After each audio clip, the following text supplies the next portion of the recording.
ومغفرة. أعوذ بالله من الشيطان الرجيم.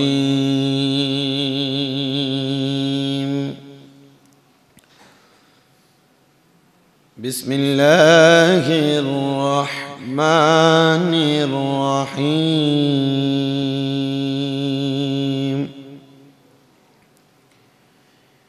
يحسبهم الجاهل أغنياء من التعفف تعرفهم بسيماهم لا يسألون الناس إلحافا. وقال تعالى في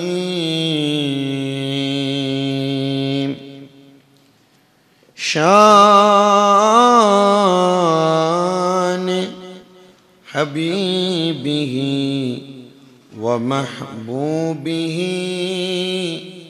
ومعشوقه مخبرا وآمرا إن الله وملائكته يصلون على النبي يا أيها الذين آمنوا صلوا عليه وسلموا تسليما. اللهم صل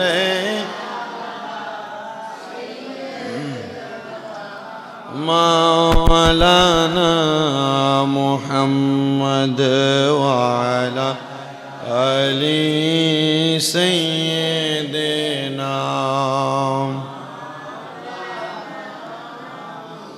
তোমার আগমন হলো দুনিয়ায় খুশিতে ভরপুর সারা এ জাহান। মারহাবা মারহাবা জানাই যে ধ্বনি আল্লাহ তাআলার ফেরেশতা সবই সকল ঈদের সেরা ঈদ হলো পবিত্র ঈদে মিলাদুন নবী। সকল ঈদের সেরা ঈদ হলো পবিত্র ঈদে মিলাদুন সকল ঈদের সেরা ঈদ হলো পবিত্র ঈদে মিলাদুন নবী। আল্লাহুম্মা সাইয়্যিদিনা মুহাম্মদ ওয়া আলা আলি সাইয়্যিদিনা। নূর নবীজির আগমনে জগৎ হইল উজালা। মধুর নামটি জপন কর ওহে আশিক নিরালায়। আল্লাহ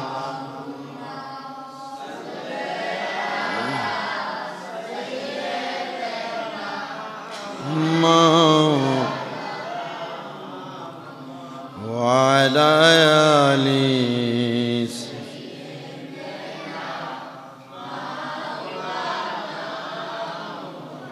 अल्लाह क्या जहन्नम अभी भी न सरदा होगा। रो रो ने मुस्तफ़ा की, रो रो ने मुस्तफ़ा की दरिया बहा दिए हैं, उनकी महक ने दिल को गुंचे खिला दिए हैं, उनकी महक ने दिल को गुंचे खिला दिए हैं। अल्लाहुम्मा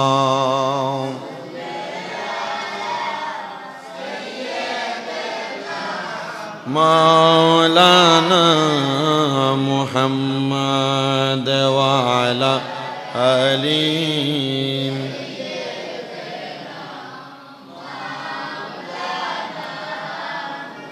सुबहानल्लाह वल्हम्दुलिल्लाह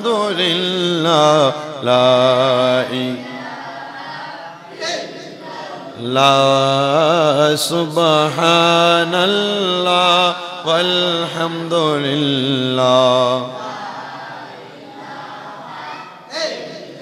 हस्बी रब्बी जल्लल्लाह मा फी क़ल्बी गैरुल्लाह नूर मुहम्मद सल्लल्लाहु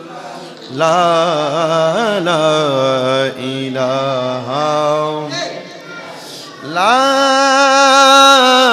इलाहा इल्लल्लाहु मुहम्मदुर रसूलुल्लाह सल्लल्लाहु अलैहि वसल्लम। सबाई जबान खुले मुहब्बतेर आवाजे उच्च कण्ठे जोड़े पड़ी अल्हम्दुलिल्लाह। उपस्थित हाजिरिन, पवित्र रबिउल आव्वाल मासेर तृतीय जुमार नामाज उपस्थित बुजुर्गान दीन मुसल्लिने कराम, आज के जुमार आलोच्य विषय होच्छे आत-तासाव्वुलु ला याजुजु, भिक्षाबृत्ति বৈধ না, তার উপর ইনশাআল্লাহ আমরা এই বিষয়ে কথা বলবো এবং শুনবো। কারণ আমাদের সমাজে বহু ভিক্ষুক দেখা যায়, হাত আছে, পা আছে, শরীরের অঙ্গ প্রত্যঙ্গ ঠিক আছে, জায়গা জমি আছে, থাকার জায়গা আছে, আগামী 1 মাস 2 মাস কি খাবে সেই ব্যবস্থা আছে, তবুও মানুষের কাছে চায়া চায়া খায়, আছে না? ইসলামে এই ব্যাপারে বৈধতা এবং অবৈধতার বিষয় আছে। কি আছে? কারা ভিক্ষা করবে, কারা মানুষের কাছে চায়া খাবে, সবাই চাইতে পারবে নাকি শুধু কিছু সীমাবদ্ধতা আছে ভিক্ষা করার? এটাও তো আল্লাহর কোরআন রাসূলের হাদিস দ্বারা প্রমাণিত। কি প্রমাণিত? নবীজি বলেন, সবার জেনে রাখা উচিত আন্নাল ইনসান আশরাফুল মাখলুকাত, সব মানুষ আশরাফুল মাখলুকাত তথা সৃষ্টির সেরা জীব। ফাহুরমাতুহুম আলা ওয়াসওয়ালু খিলাফুহা, আর এই আশরাফুল মাখলুকাতের সম্মান সবার ঊর্ধ্বে।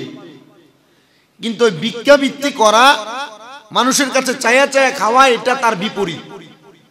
মানে আশরাফুল মাখলুকাত সম্মানিত, আর ভিক্ষাবৃত্তি করা যেটা এটা অসম্মানিত। কেন? নবীজি বলেন, ওয়ালা ইয়াজুজু সুআলু মিন গায়রি যারুরাত, কোন জরুরত ছাড়া, কোন প্রয়োজন ছাড়া ভিক্ষাবৃত্তি করার যে নিয়ম নীতি, এগুলা ছাড়া ভিক্ষা করা বৈধ না। কেন?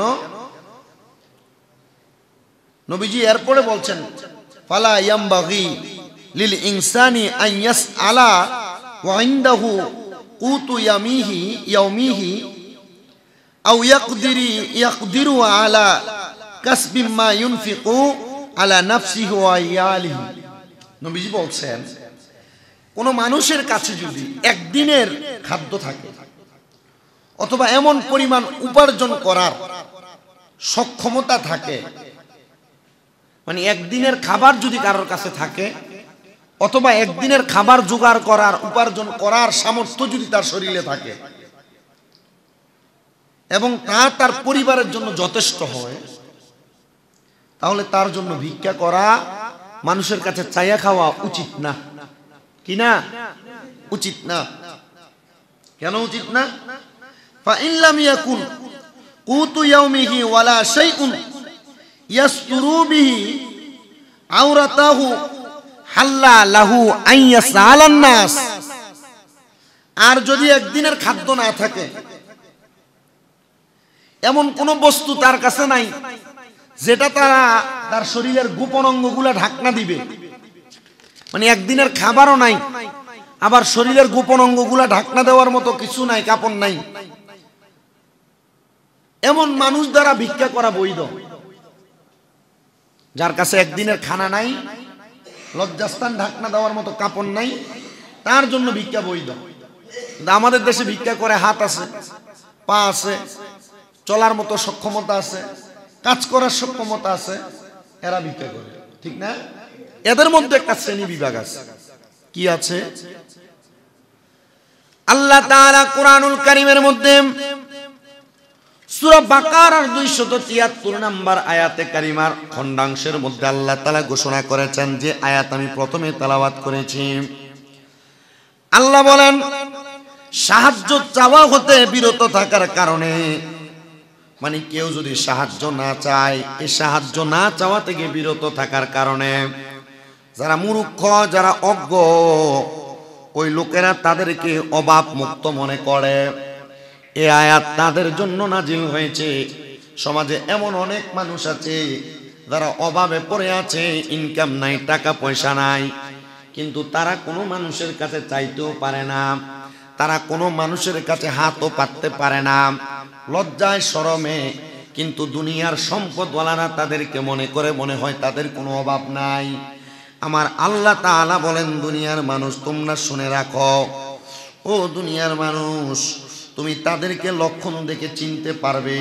তারা মানুষের কাছে চায় না, লজ্জায় মানুষের কাছে হাত বাড়ায় না, তারা মানুষের নিকট কাকুতি মিনতি করে ভিক্ষা চায় না। ইয়া রাসূলুল্লাহ, তারা কারাম? নবী আমার একটা হাদিস শরীফ বড় সুন্দর করে বর্ণনা করেছেন। হযরতে কাবিসা রাদিয়াল্লাহু তাআলা আনহু, একটা নবীজির সাহাবী আছে। হযরত কাবিসা বলেন, একবার আমি বিরাট অঙ্কের ঋণী হয়ে গেলাম, মানে আমার অনেক ঋণ লেগে গেছে। ঋণ লাগার কারণে আমি রাসূলুল্লাহ সাল্লাল্লাহু আলাইহি ওয়াসাল্লামের নিকট আসলাম। তিনি তখন সৎকার মাল আসা পর্যন্ত আমাকে বললেন, তুমি অপেক্ষা করো, তোমাকে তা দেওয়ার জন্য আমি আদেশ করব। হযরত কাবিসা বলেন, আমার অভাব, আমার ঋণ লেগে গেছে, আমি আমার নবীজির কাছে সাহায্য চাওয়ার জন্য আসলাম। ইয়া রাসূলুল্লাহ, ইয়া হাবিবাল্লাহ, আপনি আমাদেরকে একটু সাহায্য করেন, আমি বড় ঋণগ্রস্ত। আমার নবীজি তখন ওই সাহাবীকে বললেন, ও সাহাবী হযরত কাবিসা, সৎকার মাল আসা পর্যন্ত তুমি অপেক্ষা করো, তুমি ভিক্ষা বৃত্তি করো না, তোমাকে তা থেকে দেওয়ার আদেশ করব। বর্ণনাকারী বলেন, অতঃপর আমার নবী বললেন, হে কাবিসা, নিশ্চয় 3 ধরনের ব্যক্তি ব্যতীত সাহায্য চাওয়া বৈধ না। মানে 3 ধরনের ব্যক্তি সাহায্য চাইতে পারে, এছাড়া অন্য কোনো ব্যক্তি সাহায্য চাইতে পারবে না। হযরতে কাবিসা আল্লাহর হাবিব সাল্লাল্লাহু আলাইহি ওয়াসাল্লাম নবীর কাছে প্রশ্ন করলেন, ইয়া রাসূলুল্লাহ, ইয়া হাবিবাল্লাহ, আপনার কাছে জানতে চাই, কোন 3 ধরনের ব্যক্তি মানুষের কাছে চাইতে পারবে সাহায্য? আমার নবী বলেন, 1 নাম্বার, যেই ব্যক্তি ঋণের মধ্যে পড়ে গেছে, যেই ব্যক্তি মানুষের কাছে পাওনা দেওনা বেড়ে গেছে, সেই ব্যক্তি ঋণ পরিশোধ হওয়ার আগ পর্যন্ত মানুষের কাছে চাইতে পারবে। যখন মানুষের কাছে চাইছে, সে তার ঋণ পরিশোধ করে ফেলবে, এরপর আর সে মানুষের কাছে ভিক্ষা বৃত্তি করবে না, সাহায্য চাইবে না।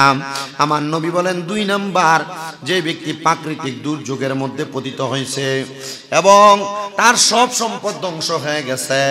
এমন অনেক মানুষ যারা প্রাকৃতিক দুর্যোগ, নদী ভাঙ্গনের মাধ্যমে ঘর চলে যায়, নদী ভাঙ্গনের মাধ্যমে তার জায়গা জমি চলে যায়, নদী ভাঙ্গনের মাধ্যমে, ঝড় তুফানের মাধ্যমে তার ঘর বাড়ি ফসল ফলাদি নষ্ট হয়ে যায়।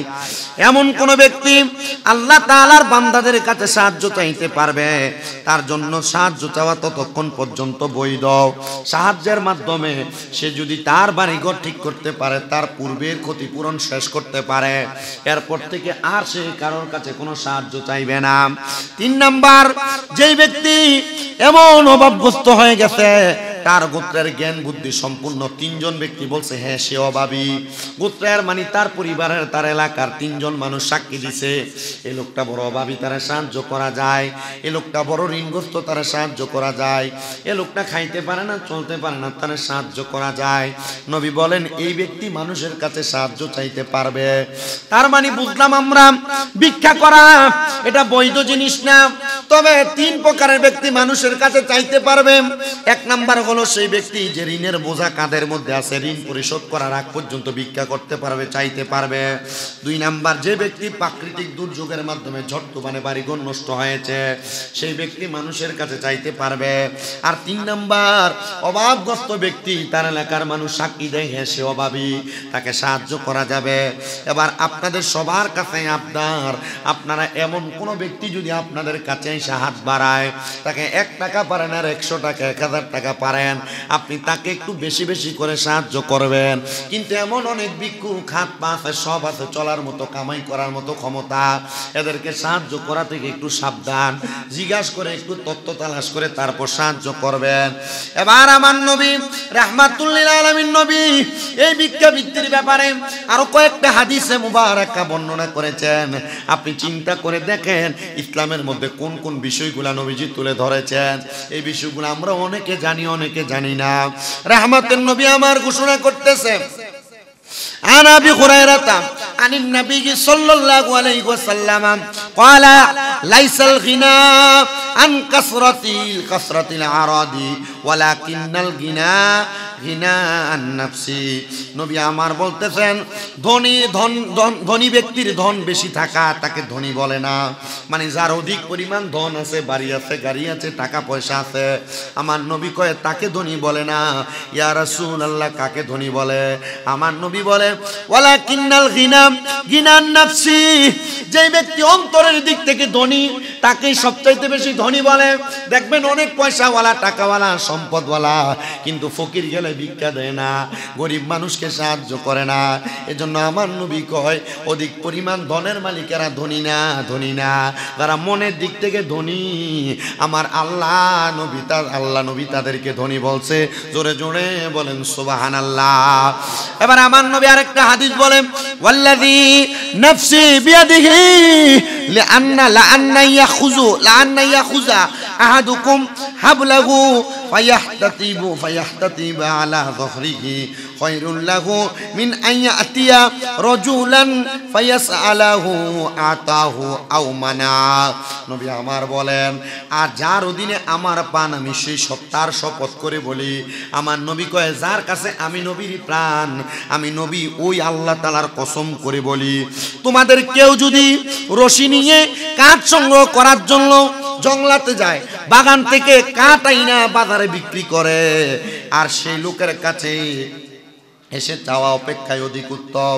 মানে কেউ যদি দড়ি নিয়া জঙ্গলার মধ্যে যে 1 লাখটি টোকা বিক্রি করে তার সংসার চালায়, এই ব্যক্তি তার চাইতে উত্তম যে ভিক্ষা করে করে খায়। তার মানে বোঝা যায় তারা ভিক্ষুক, তাদের কোনো দাম নাই, তাদের কোনো সম্মান নাই, তাদের কোনো ইসলামের মধ্যে ইজ্জত নাই।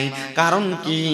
কারণ যেই ব্যক্তির শরীরে হাত পা সব আছে, চলার মতো সক্ষমতা আছে, তার শরীরে বিন্দু পরিমাণ শক্তি থাকার পূর্ব মুহূর্তে সে যদি একটা দড়ি নিয়া জঙ্গলাতে যাইয়া কাঠ কাইটা বাজারে বিক্রি করে তার সংসার চালায়, আল্লাহর নবী কয় ভিক্ষুকের চাইতে ওই লাকড়ি টোকান্না ব্যক্তির সম্মান এবং দাম বড় বেশি।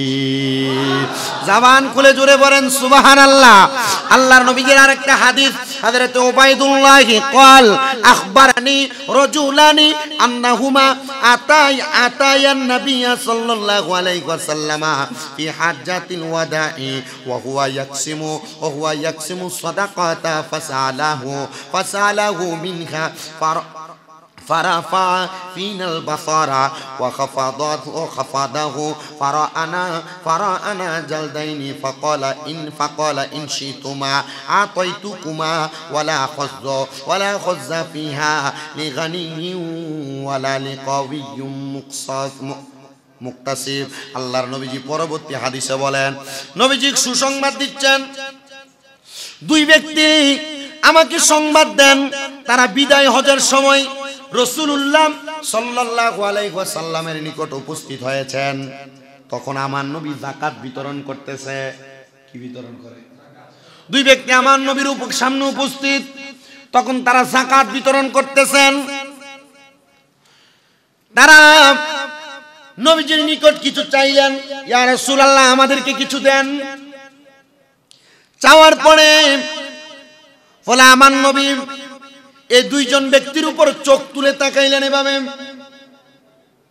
চোখ তুলে তাকানোর সাথে সাথে আমার নবী আবার নবীজির চোখ মুবারক নামায় ফেললেন।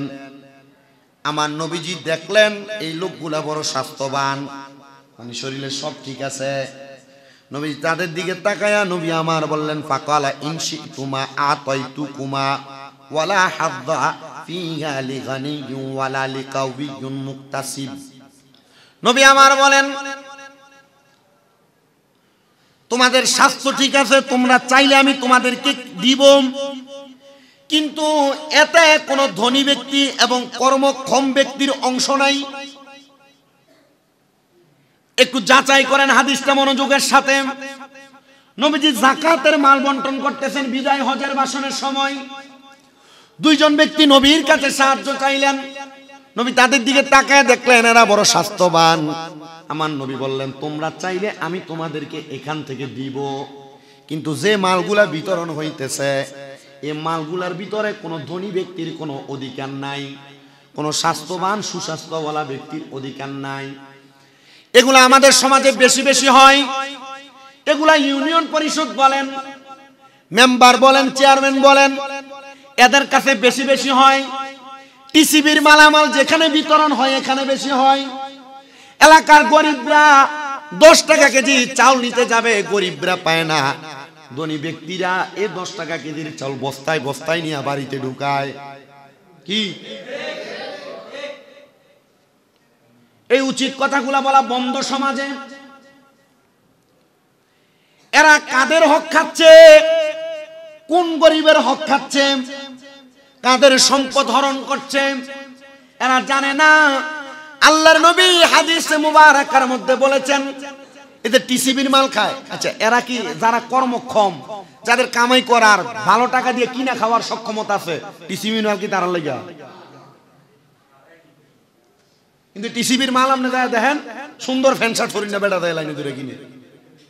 এগুলা গরিবের সম্পদ, সরকারের পক্ষ থেকে কিছু দেয় আর মানুষ অল্প কিছু দিয়ে সেটা বিনিময় নেয়। কারণ বাঙালি না, সস্তা দিলে সব লয়ে দেখি। এজন্য 10 টাকা 20 টাকা 50 টাকা দাম নির্ধারণ করে দিতেন যেন সিরিয়ালে ধরে নেওয়া লাগে। যারা নিম্নবিত্ত তারা চাইলেই নিতে পারবে। তো বেশি সম্পদওয়ালা কিপটা শ্রেণীর মানুষগুলার লজ্জা নিচে নেমে গেছে, এই জন্য তারা গরিবের হকের দিকে হাত বাড়ায়। 10 কেজি 20 কেজি চাল যদি গরিবের জন্য ইউনিয়ন পরিষদ অথবা কোনো জায়গার মধ্যে আসে, এগুলা পর্যন্ত হরণ করার চেষ্টা করে। সাবধান, সতর্ক। আমার যারা মুসল্লি আছেন আপনারা মনে রাখবেন, যদি কিনার মতো ক্ষমতা থাকে, বেশি টাকা দিয়ে কিনে খাওয়ার ক্ষমতা থাকে, তাহলে কখনো এমন টিসিবির মাল এবং গরিবের মালের দিকে হাত বাড়ায়েন না। বলে হুজুর কেন? কারণ এগুলা গরিবের সম্পদ। আপনি আমি পয়সাওয়ালা যদি আমাদের টাকা দিয়া টিসিবির মাল আর গরিবের মাল কিনা ফালাই, তাহলে গরিব কোথায় যাবে, কার কাছে যাবে? তখন গরিব দিশে খারাপ হইয়া চুরি চামারিতে লাগিয়া যায়। এই কথা বুঝতে পারছেন আপনারা? এজন্য আমাদেরকে সাবধান হতে হবে। গরিবের মালের প্রতি লোভ করা যাবে না। টিসিবির মাল বলেন আর আল্লাহর ওস্তিয়া সরকারি মাল বলেন, কোনো কিছুতে লোভ করা যাবে। এবার আসেন আমার নবীজি পরবর্তী আরেকটা হাদিসে মুবারাকা বলেন, যে হাদিসটা মুসনাদে আহমদের 2725 নাম্বার হাদিস, আবু দাউদ শরীফের 230 নাম্বার পৃষ্ঠার 1629 নাম্বার হাদিসের অর্ধেক অংশ। নবী আমার বলতেছেন, যে ব্যক্তি ভিক্ষা করে অথচ তার নিকট এ পরিমাণ সম্পদ আছে যা তাকে ভিক্ষা করা থেকে বিরত রাখে। আমরা এলাকার এক ফকির মারা গেছে, বেডি ভিক্ষা করত। বেডি মারা যাওয়ার পরে বেডির কাঁথার তলে, খেতার তলে, বেডির চাউলের দামের তলে, বেডির ঘরের বাঁশের যে কুড়া কাটটা কাটটা টাকা বাহির করছে 3.5 লাখ টাকা। 3.5 লাখ টাকা যার কাছে আছে ভিক্ষা করা লাগে? এ চাইলে 3.5 লাখ লাগে 50,000 টাকা দিয়া পানের ব্যবসা করলে বালতু বাজার হের দৈনিক কি এবার ভালো এফারে 800-900 টাকা কামাইতো না। এজন্য নবী বলেন যেই ব্যক্তি ভিক্ষা করে অথচ তার নিকট এই পরিমাণ সম্পদ আছে সে ভিক্ষা থেকে বিরত থাকতে পারে, তার এই কাজ কেবল আগুনের কয়লা বৃদ্ধি করে। কি বৃদ্ধি করে? নবীজি এই কথা কেন বললেন আগুনের কয়লা বৃদ্ধি করে ভিক্ষা করলেন? তারা জিজ্ঞাসা করলো, হে আল্লাহর রাসূল, কি পরিমাণ সম্পদ ভিক্ষা হতে বিরত রাখে? তিনি বলেন, সকাল এবং বিকালের খাওয়ার জন্য যথেষ্ট পরিমাণ খাদ্য যার কাছে আছে, আমার নবী কয় সে যেন ভিক্ষা না করে। মানে সকালবেলা, দুপুরবেলা, বিকালবেলা 3 বেলা খানার মতো খানা তার কাছে আছে, নবী কয় সে যেন কারোর কাছে ভিক্ষা না করে। আর আমরা সমাজে এমন অবস্থা, খাদ্যত খারাপ হয়ে গেছে গা। দেখেন খাদ্যতের দোষে ভিক্ষা করে, মানুষের কাছে চায়া চায়া খায়। আপনারা বলেন এমন প্রজাতির মানুষ বাংলার সমাজে আছে না নাই? আরেকটু মনোযোগ দেওয়ার চেষ্টা করেন আমার মুসলমানেরা। এবার নবী আরেকটা হাদিস বলেন, যে হাদিস মুসলিম শরীফের প্রথম খণ্ডের 333 নম্বর পৃষ্ঠার 1041 নম্বর হাদিস। নবী আমার বলেন, যে ব্যক্তি নিজের সম্পদ বাড়ানোর জন্য মানুষের নিকট ভিক্ষা করে, ছায়া ছায়া বেড়ায়, বস্তুত সে আগুনের ফুলকি ভিক্ষা করতেছে। আমার নবী এটা বলতেছে, কোন ব্যক্তি যদি মানুষের কাছে ছায়া ছায়া খুইজা খুইজা ভিক্ষা কইরা কইরা তার সম্পদ বাড়ায়, আমার নবী কয় মূলত এই ব্যক্তিটা আগুনের ফুলকি, আগুনের কয়লা বাড়ায়। তো তার ইচ্ছা সে কি ভিক্ষা করবে নাকি ভিক্ষা ছাড়বে? নবীজি কেন আগুনের ফুলকি বাড়ায়? ও সে যত বেশি ভিক্ষা করবে আল্লাহ জাহান্নামে তারে তত বেশি আগুনের কয়লার মধ্যে ফুরাইব। নাউজুবিল্লাহ নাই জোরে? এজন্য ছাইয়া খাওয়া বন্ধ করেন। আর আপনারা যারা সম্পদওয়ালা আছেন, যে ব্যক্তি চাইয়া খাইতে পারে না তার উপর নজর দেন, আর নচেত তার মতো আপনার অবস্থা হবে। নবীজি পরবর্তী হাদিসে মুবারকা বলেন, যে ব্যক্তি সব সময় মানুষের কাছে চেয়ে থাকে সে কিয়ামতের দিন এভাবে উপস্থিত হবে। মানে যে ব্যক্তি সব সময় মানুষের কাছে ছায়া ছায়া খায়, নবী কয় ওই ব্যক্তি কিয়ামতের ময়দানে এমন ভাবে উঠবে, তার পুরা শরীর ঠিক থাকবে কিন্তু তার চেহারার মধ্যে কোনো গোশত থাকবে না। সাধনে বইয়া বইয়া উমুক আইলে, এ বাতিজা একটা চা বানান দে, কাকা একটা ঠান্ডা লো, ছায়া খাওন সোজা না। নবী বলে যে ব্যক্তি সব সময় ছায়া ছায়া খায়, এই ব্যক্তি কাল কিয়ামতের ময়দানে এভাবে উঠবে যার চেহারার মধ্যে কোনো গোশত থাকবে না। আচ্ছা চিন্তা করে দেখেন কঙ্কালের দিকে চাইলে কেমন লাগে, আর যদি পুরাটা শরীরে গোশত আর মাথাটা কঙ্কালের মতো। আপনারা হাসরের ময়দানবাসী দেখা দূর দূর করে তাদের থেকে তাড়াইয়া দিবে। একটু শর্টকাট হাদিসে মুবারকা বলে শেষ করি। নবী বলে, যেই ব্যক্তি আমাকে নিশ্চয়তা দিবে সে অন্যের কাছে কিছু চাইবে না, ভিক্ষাবৃত্তি করবে না, আমার নবী কয় আমি তার জান্নাতের জিম্মাদার হয়ে যাব। হযরতে সাওবান রাদিয়াল্লাহু তাআলা আনহু বলেন, আমি নবীজির মুখ মুবারক, জবান মুবারক এই কথা শোনার পর আমি আর কারোর কাছে কোনো কিছু চাই নাই। মানে নবীজি যেই দিন বলছে কেউ যদি আমি নবীর ওয়াদা দেয় সে কারোর কাছে কোনো কিছু চাইবে না, ভিক্ষা করবে না, আমি নবী তার জান্নাতের জিম্মাদারিত্ব নিব, মানে তার জান্নাতে নিয়ে যাব। হযরত সাওবান রাদিয়াল্লাহু তাআলা আনহু বলে, আমি নবীর কাছে ওয়াদা করলাম নবী আর কোনোদিন কারোর কাছে কোনো কিছু চাইবো না। তার মানে বোঝা যায় নবী কইছে চাইও না, সাওবান রাদিয়াল্লাহু তাআলা আনহু কয় আমি চাই নাই। তার মানে আপনারা বলেন ওই সাওবান কি জান্নাতি না জাহান্নামী? নবী কইছে চাইও না, সাওবানও চায় নাই, তাহলে সে জান্নাতি। নবীজি আরেকটা হাদিসে মুবারকা বলেন, উপরের হাত নিচের হাতের অপেক্ষায় বড় উত্তম। উপরের হাত নিচের হাতের থেকে যে খুঁজে তার হাত কেমনে থাকে নিচে, আর যে দেয় তার হাত উপরে। নবী কয় উপরের হাত নিচের হাতের থেকে উত্তম। আপনি উত্তম থাকার জন্য সব সময় উপরের হাত রাখবেন, মানে দিবেন, দিতে থাকবেন। যারা চায়া চায়া নিবে তাদের থেকে আপনি উত্তম থাকবেন। আর আপনি যত দিবেন আল্লাহ আপনারে তত দিবে। আর সে যত চাইবে আল্লাহ জাহান্নামে তার লাগা তত আগুনের কয়লা বানায় রাখবো। জোরে জোরে কোন নাউজুবিল্লাহ। আমার মুসলমান ইমানদারেরা, আল্লাহর নবীজি এই কথা শুধু বলেন নাই, আপনি যে উপরে হাত দিয়া মানুষের দিবেন, দান করবেন, সদকা করবেন, মানুষকে ভিক্ষা দিবেন, নবী কয় তোমরা প্রথমে তাদেরকে দিবে যাদের ভরণ পোষণের দায়িত্ব তুমি বহন করো। নিজের পরিবার আগে কারা দিবেন? নিজের পরিবার। এরপর প্রয়োজনের অতিরিক্ত সম্পদ হতে তোমরা দান করো। যে ব্যক্তি ভিক্ষা করে, ভিক্ষা করা থেকে পবিত্র থাকতে চাই, আল্লাহ তারে পবিত্র রাখে। তার মানে বোঝা যায় ভিক্ষা করা পবিত্র কাজ না, ভিক্ষা করা একটা অপবিত্র কাজ। নবী কয় যে ব্যক্তি ভিক্ষা করা থেকে পবিত্র থাকতে চায় আমার আল্লাহ তাদেরকে পবিত্র রেখে দেয়। শুধু তাই নয়, আল্লাহর নবী বলেন যে ব্যক্তি পরমুখাপেক্ষিতা হতে বেঁচে থাকতে চায় আল্লাহ তারা স্বাবলম্বী বানায় দেয়। মানে কেউ যদি ছায়া ছায়া না খায়, নিজে কর্ম করে, আল্লাহ তারা অপেক্ষাকৃত সময়ের মধ্যে তারা স্বাবলম্বী বানায় দেয়। আপনারা চায়া খায়েন না, অভ্যাস যদি থাকে মানুষের কাছ থেকে নেওয়া ভিক্ষা করা, এমন যদি হয় আল্লাহ তারা এমন ভিক্ষার মধ্যে রাখে।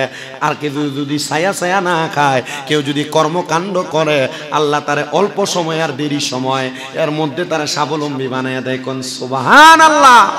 নবীজি এরপর আরেকটা হাদিসে মুবারাকা বলেন, ও দুনিয়ার মানুষ, দুনিয়ার জমিনের মধ্যে তোমরা কারোর কাছে চাইও না, কেউ যদি চায় তাকে ফিরিয়ে দিও না।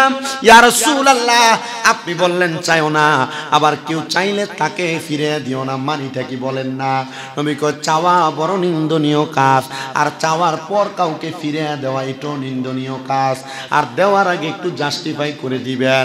ও মুসলমান, আপনাদের সবার কাছে আপনার আমরা যেন আল্লাহ তাআলার কাছে সব সময় দোয়া করব, আল্লাহ আমরা এমন কোনো অবস্থা দিও না আমরা যেন মানুষের কাছে চায়া চায়া না খাওয়া লাগে। দোয়া করার দরকার আছে না? কথা কয় না, দোয়া করার দরকার আছে। আমি এমন অনেক পয়সাওয়ালা দেখছি, অনেক সম্পদওয়ালা দেখছি, তার অনেক টাকা, আমার কম বয়সের মধ্যে অনেক সম্পদ, অনেক টাকা ছিল, এখন মানুষের কাছে 5 টাকা 2 টাকা চায়া চায়া খায়। ও আল্লাহ, আমরা এমন গরিব হইতে চাই না যে গরিব হওয়ার কারণে আমরা ভিক্ষাবৃত্তি করা লাগবে আর আমার জন্য জাহান্নাম রেডি হবে।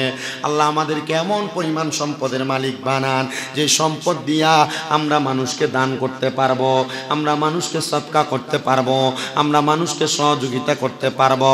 মুসলমান এই ব্যাপারে বড় সতর্ক থাকবেন, চাওয়া ভিক্ষাবৃত্তি করা থেকে বিরত থাকবেন। দেখবেন আমার আল্লাহ তাআলা আপনাকে স্বাবলম্বী ধনী বানিয়ে দিবে, আমার আল্লাহ তাআলা আপনাকে ধনী বানিয়ে দিবে। আমি নিজেই তো এটার একটা উদাহরণ। আমার আব্বা তো দুনিয়ার কোনো ধনী মানুষও ছিল না, মাত্র কসাইগিরি করে আমার পড়ালেখা করাইছেন। কিন্তু আমি আল্লাহর দরবারে যদি সারা জীবন সেজদা দিয়া পড়ে থাকি, শুকরিয়া আদায় করা শেষ হবে না। আল্লাহ সুন্দর বাড়িতে রাখায়, সুন্দর গাড়ি চড়ায়, আল্লাহর দরবারে লাখ লাখ শুকরিয়া। ও আল্লাহ, আপনি আমার আব্বা আম্মার খাস দোয়ার বরকতে আপনি আমার দুনিয়াতে স্বাবলম্বী বানাইছেন।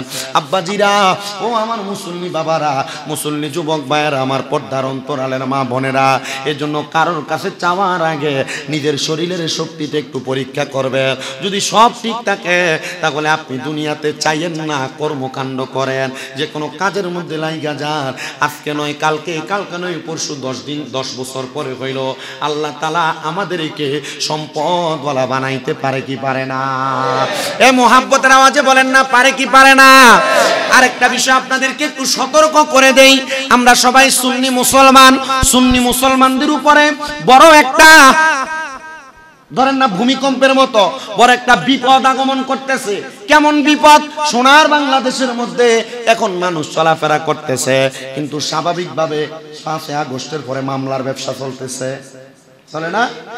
আপনারা হয়তো খবরও পাইছেন, সোশ্যাল মিডিয়াতে দেখছেন, সুন্নিয়তের গৌরব মাওলানা মুফতি গিয়াসউদ্দিন আত-তাহিরি সাহেবের নামে মামলা করছে। যেদিন 6 তারিখ মানে 6 সেপ্টেম্বর উনি ছিলেন ঢাকায়, আর ব্রাহ্মণবাড়িয়া থেকে ওনার নামে একটা বিরুদ্ধে মিথ্যা মামলা করা হয়েছে। মনে রাখতে হবে, দুনিয়া জমিনের মধ্যে আমরা যারা মুসলমান আমরা সব সহ্য করতে পারি। এই মামলার কথা আমি আজকে জানি না, মামলার কথা জানি আমি গত মাসের 31 তারিখে যে মাহফিল আমার হয়েছিল তাহিরি সাহেবের সাথে। উনি আমার নামে 12টা মামলা রেডি করছে। আমি ওনাকে জিগাইলাম, আপনি রেডি আছেন? রেডি বেটা, মানে মামলা দিবে রেডি। তো কি মামলা? মিথ্যা মামলা দিয়ে আপনি মানুষকে হয়রানি করবেন। আল্লাহ আপনাকে ভালো রাখবে, আপনাকে ঠিক রাখবে আপনি মনে করতেছেন? আমরা সুন্নি জনতা যারা, আপনারা হয়তো জানেন, বাংলাদেশ ইসলামী ছাত্র সেনা কুমিল্লা ইসলামী আলিয়া শাখার আমার সভাপতি বানাইছে। আলহামদুলিল্লাহ, আমি যদি আমার পোলাফান লয়ে যদি মাঠে নামি, আমি কুমিল্লা বিশ্ব রোড ব্লক করা আমার জন্য ব্যাপার হবে না। আমরা আহলে সুন্নাত ওয়াল জামাতের যত নেতৃবৃন্দ আছে, আমরা এতটুকু সতর্ক বার্তা বাংলাদেশের প্রশাসন সহ যারা বাতিল ফিরকা মিথ্যা মামলা নিয়ে টাকার খেলামেলা করতেছে, এরা সাবধান হতে হবে। যদি সুন্নিয়ত এবং আহলে সুন্নাত ওয়াল জামাতের কোন উলামায়ে কেরামের উপরে মিথ্যা মামলার মাধ্যমে তারা ফাঁসানোর চেষ্টা করা হয়, আল্লাহর কসম করে বলি, বাংলাদেশের সুন্নি জনতা কেউ ঘরে বসে থাকবে না। সুন্নিয়তের ইজ্জত, আল্লাহর রাহমাতুল লিল আলামিন নবীর ওয়ারিসদার উলামায়ে কেরামের ইজ্জত রক্ষার্থে সবাই মাঠে নেমে সুন্নিয়তের ইজ্জত রক্ষা করবে। ঠিক আছে তো ইনশাআল্লাহ? আল্লাহ তাআলা সকল উলামায়ে কেরাম যারা কোরআন সুন্নাহর কথা বলে, কোরআনের কথা বলে, হাদিসের কথা বলে, তাদেরকে দুনিয়ার বিপদ থেকে উদ্ধার করে কোরআনের দাওয়াতের, কোরআনের ময়দানে কথা বলার তৌফিক দান করুন, পড়ে না আমিন। আল্লাহ তাআলা আমাদেরকে দুনিয়াতে মানুষের কাছে চাওয়া থেকে বিরত রাখেন, পড়ে না আমিন। আর যারা চায়, আল্লাহ তাআলা আমাদেরকে দেওয়ার মতো সম্পদের মালিক করেন, পড়ে না আমিন। আপনাদেরকে বারবার বলি, আগেও বলেছি, এই মসজিদ আল্লাহর ঘর, এটা ছোট কিন্তু এলাকার সবচাইতে পুরাতন মসজিদ, ঠিক না?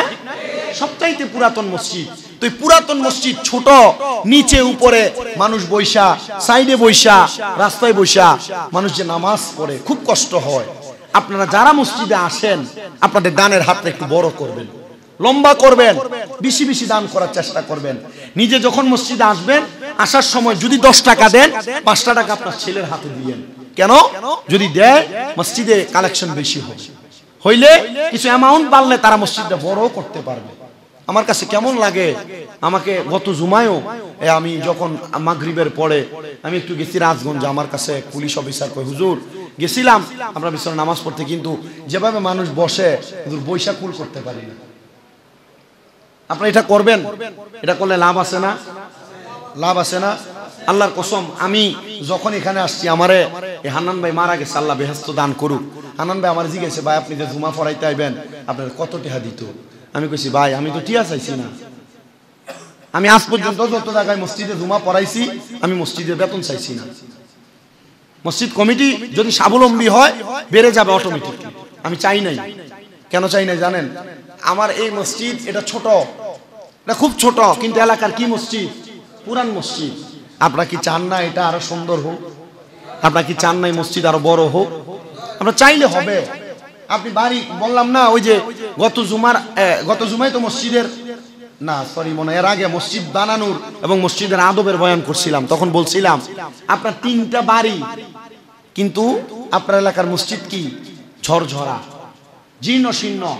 আপনি এ ব্যাপারে একবার খুব সাবধানতা অবলম্বন করেন। আল্লাহ তাআলা সবগুলোর হিসাব নিন। আপনার 3, 4, 5টা জায়গা, কিন্তু আপনার মসজিদ কি জীর্ণ শীর্ণ। আপনি এটার প্রতি খেয়াল রাখেন। আপনার সন্তানকে আপনি অল্প একটু দিয়া গেলেই চলে, অল্প একটু দিয়া গেলেই চলে, আর একটা অংশ যদি মসজিদটারে সুন্দর করা যায়। আপনারা যারা সম্পদওয়ালা, মোটামুটি টাকা পয়সা হয়েছে, আপনারা একটু কষ্ট কইরা মনে মসজিদের প্রতি মায়া রাখেন, যেন মসজিদরা ভবিষ্যতে সুন্দর এবং বড় করা যায়। সপ্তাহে সপ্তাহে আমি দেখেন মুনাজাতে দোয়া করি, আল্লাহ যারা দান করতে পারে না, তারা দান করার মতো সম্পদের মালিক বানায়। কিও জুমার নামাজে আমি না গুনাহগার, আমার না এলেম কালাম নাই, এত মানুষ লয়ে যে দোয়া করি, আপনার মধ্যে কি একজন আল্লাহর খাস বান্দা নাই যে যার দোয়া আল্লাহ কবুল করবে? করবে না? অবশ্যই আছে, অবশ্যই একজন আল্লাহর খাস বান্দা আছে যার দোয়া আল্লাহ কবুল করবে।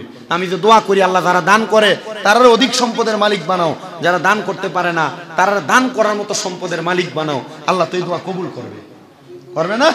আমি শিখিয়ে দিছি, আপনার ব্যবসা, আপনার গাড়ি চালানো, আপনার কাজের একটা অংশ থেকে দৈনিক 5 টাকা, 10 টাকা, সপ্তাহে 10, 15, 20 টাকা আল্লাহর ঘরে দান করবেন। আল্লাহ তাআলা আমাদেরকে এই ভালো ভালো কাজগুলোর তৌফিক দান করুন। ওয়াখির দাওয়ানা আনিল হামদুলিল্লাহি রাব্বিল আলামিন। মা আসসালাম, আসসালামু আলাইকুম ওয়া রাহমাতুল্লাহি ওয়া বারাকাতুহু। যারা সুন্নাত কাবলা জুমা পড়েন নাই, জানাতে আদায় করেন।